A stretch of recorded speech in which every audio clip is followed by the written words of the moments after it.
Prince Harry's return to the UK was supposed to be a moment of dignity, reflection, and maybe even reconciliation. But instead, it turned into one of the most humiliating public episodes of his royal life. In scenes that shocked onlookers, soldiers refused to salute him, a gesture that carries centuries of tradition, respect, and honor within the British Armed Forces.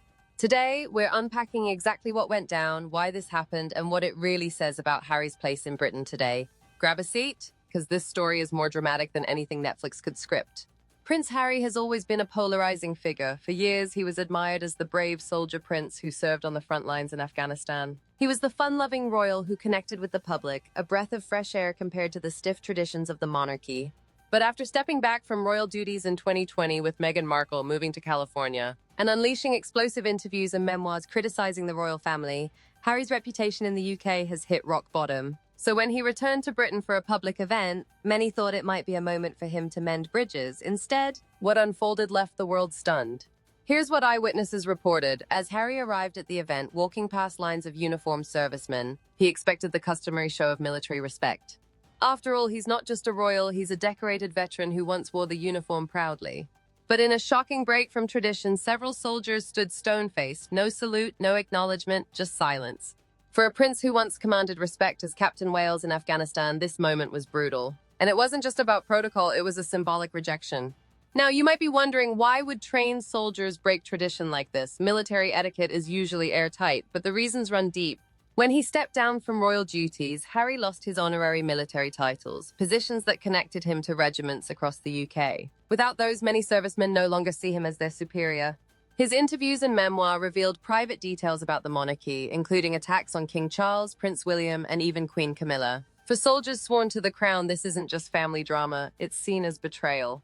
While Harry still calls himself a veteran, many in the forces feel he's distanced himself from British service culture, aligning more with Hollywood and American talk shows than with the men and women who serve. To understand how serious this snub was, let's talk about the salute itself. In the military, a salute is not just a hand gesture, it's a symbol of respect, loyalty, and recognition of rank. When soldiers refuse to salute, they are sending a powerful message. You are no longer one of us, you've lost our respect. So when Harry walked past those soldiers and didn't receive that gesture, it was more than just an awkward silence. It was a statement that his choices in recent years have cost him one of the deepest bonds he once had. The reaction across the UK was explosive. Tabloids jumped on the story with headlines screaming disrespected and no salute for Harry.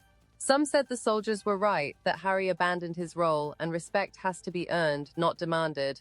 Others argued the snub was unnecessary and cruel, especially toward a man who actually risked his life in combat, unlike most royals. But no matter which side you're on, one thing is clear, the moment was humiliating for Harry and cemented his outsider status in the country he once called home. And of course, we can't ignore the Meghan factor. Many commentators believe soldiers' refusal to salute Harry is tied not just to him, but to his partnership with Meghan Markle. Since Megxit, the couple has been accused of monetizing their royal ties, trashing the monarchy, and seeking attention in ways that clash with traditional British values. Fair or not, Harry is seen as having chosen Meghan over duty, Hollywood over heritage, and this refusal to salute was, in many ways, the military saying, "You chose your path, and it's not with us anymore." Eyewitnesses noted Harry's reaction in the moment. He appeared tense, lips pursed, shoulders stiff. For someone used to being saluted throughout his life, the absence must have been glaring. He quickly tried to mask it, smiling for cameras, chatting with event organizers. But the body language told another story. This was a prince who felt the sting of rejection. To put this into perspective, the British monarchy and the military share a relationship stretching back centuries. The Queen herself was Commander-in-Chief of the Armed Forces. King Charles carries multiple military honors. Prince William is seen as a respected figure with RAF service under his belt. Harry, once part of that proud tradition, is now viewed as separate. The refusal to salute wasn't just about him as a man, it was about the monarchy's bond with the military and how he has stepped outside of it. It was history in action, tradition breaking right before our eyes. So what does this mean for Prince Harry's future? If he hoped to rebuild trust and respect in Britain, moments like this make it almost impossible. Without the military, without public approval, and without his family's backing, Harry risks becoming permanently isolated. And yet, some argue this could free him. Without the weight of titles or expectations, maybe Harry can finally live authentically, no matter what Britain thinks. At the end of the day, this is bigger than just a refusal to salute. It's about identity, loyalty, and belonging. Harry once embodied the best of both worlds, royal duty and human relatability. Now, he seems to embody the clash between old institutions and modern rebellion. And as the UK watches him stumble through these public humiliations, the question grows louder: will Prince Harry ever truly come home again? That's just the beginning of this explosive story. In the next part, we'll dive deeper: the media backlash, insider reports from the palace, and how this moment could change Harry's relationship with the monarchy forever. Don't forget to like, subscribe, and hit the bell icon, because next is where things really heat up.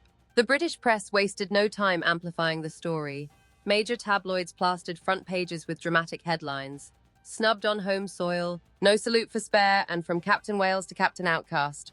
Commentators filled television panels with heated debates. Some called it a wake-up call for Harry, a sign that he can't expect automatic respect after walking away from the institution. Others criticized the soldiers themselves, saying military personnel should rise above politics and honor his service regardless. But for the average viewer flipping through newspapers or scrolling on social media, the takeaway was brutal. Harry had been publicly shamed. And what about inside the palace? Leaks suggest that senior royals were not surprised by the incident. One insider reportedly said, "Harry wanted to leave the firm. This is what happens when you leave, that you lose the privileges too." Another suggested that the king is increasingly frustrated by Harry's attempts to dip in and out of royal life when it suits him. Without official duties, Charles doesn't see why Harry should expect military honors. Prince William, meanwhile, has remained publicly silent, but sources say he views this as yet another consequence of Harry's choices. In other words, don't expect sympathy from Kensington Palace. Of course, Meghan Markle is never far from the spotlight in these moments. Rumors quickly swelled about her reaction behind closed doors. Some sources claim she was outraged, calling it disrespectful not only to Harry but to veterans everywhere. She allegedly urged Harry to make a public statement defending himself. Others suggest Meghan saw the incident as proof that the UK will never fully accept them, reinforcing her belief that California is their true home. While we can't confirm the accuracy of these reports, one thing is certain: Meghan's name was dragged into the headlines yet again, fueling the narrative that Harry's choices are inseparable from her influence. What makes this story even more complex is the divide among veterans themselves. Some former soldiers came to Harry's defense, pointing out that he actually served in combat zones, unlike many royals who hold honorary ranks but never face danger. Others, however, said his decision to criticize the monarchy and publish personal details about his family crossed a line. For them, military loyalty is tied directly to loyalty to the crown. By breaking with the royal family, Harry effectively broke with the institution they serve. It's a painful split, and it shows just how polarizing Harry has become, even among those who once admired him. One reason the backlash feels so intense is Harry's own memoir, Spare. In it, he revealed startling details, from fights with William to private conversations with the king, and even controversial accounts of his time in Afghanistan. Military figures were particularly upset by how he described the number of Taliban fighters he killed, reducing it to a tally. Critics argued that this went against military ethos, glorifying numbers instead of focusing on service and sacrifice. That book may have sold millions, but it also left scars, and when soldiers refused to salute him, many saw it as a direct response to the way he's handled his story since leaving the UK. It's easy to focus on Britain, but let's zoom out. Prince Harry and Meghan have spent the past few years carefully building their global brand, signing Netflix deals, launching podcasts, and presenting themselves as advocates for mental health and social change. But here's the problem: moments like this undermine that image. If he's humiliated at home, it makes it harder for him to carry authority abroad. People may start asking, if his own soldiers won't salute him, why should the world treat him as a leader? It's a PR nightmare, one that could ripple across his future projects. So the big question is, can Harry come back from this? Some say yes. They argue that time heals all wounds. If Harry shows humility, focuses on his charitable work, and avoids further attacks on the royal family, he could gradually earn back respect. But others believe the damage is permanent. By rejecting tradition, criticizing the monarchy, and embracing a celebrity lifestyle, Harry has crossed a line that can't be undone. For these critics, the refusal to salute wasn't just a protest, it was a verdict. We shouldn't forget the human side of this story. Whatever you think of Harry's choices, being rejected in such a public way must have been crushing.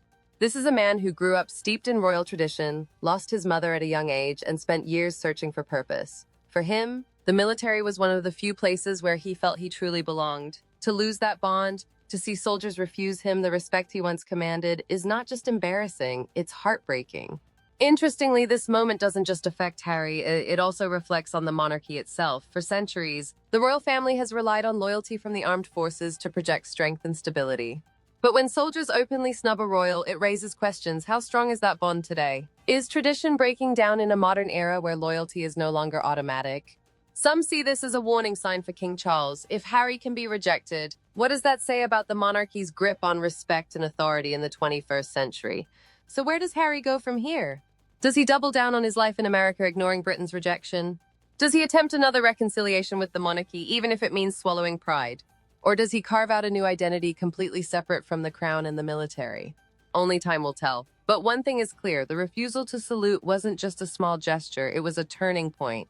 Prince Harry once stood as the soldier prince, respected, admired, saluted by all. Today, he's a man caught between two worlds, saluted by neither. Was this refusal an act of justice or an act of cruelty? Was it deserved or was it too far? Let us know what you think in the comments below. And don't forget, hit that like button, subscribe, and ring the bell so you never miss our deep dives into the stories shaking the royal world. Thanks for watching, and until next time, stay sharp.